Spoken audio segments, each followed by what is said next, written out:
अहो, ऐकताय ना? तर मग मी आज तुम्हाला एक सांगणार आहे.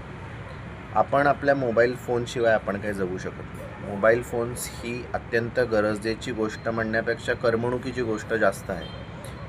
पण जेव्हा तुम्ही तुमच्या घरी जाता ना, तेव्हा तुम्ही एक बॉक्स घ्यायचा.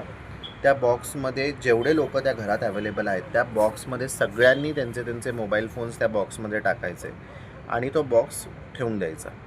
अर्थात तुम्ही सायलेंट मोडवर नाही ठेवायचा, कारण कधी इमर्जन्सीसुद्धा असू शकते. पण no mobile phones when you enter the home असं तुम्ही जर केलं तर तुमच्या मोबाईल फोनमुळे तुमच्यातली जी कम्युनिकेशन गॅप निर्माण झालेली आहे ती कमी व्हायला फार मदत होऊ शकते.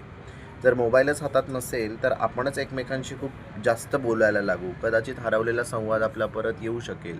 आपल्या घरातल्या लोकांशीच बोलायला आपल्याला वेळ नाही आहे, कारण घरी पोचल्यावर सुद्धा आपण मोबाईल फोन्सवर आहेत, आपण इंस्टाग्रामवर आहे, आपण फेसबुकवरती आहे. सो घरी पोचल्या पोचल्या एक काम करायचं, त्या बॉक्समध्ये सगळे फोन्स ठेवायचे आणि तो फोनचा बॉक्स जो आहे तो वरती कुठेतरी कपाटावर ठेवून द्यायचा, जोपर्यंत तुमचं जेवण वगैरे होत नाही.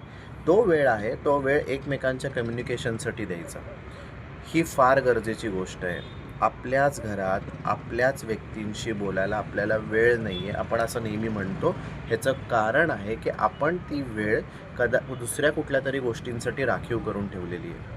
मग ती वेळ आपण आणली आणि परत जर संवाद साधून बघितला, तर कदाचित आपल्या नात्यांमधला गोडी जरा जास्तच वाढेल आणि कदाचित आपला अंडरस्टँडिंग लेवलसुद्धा वाढू शकेल.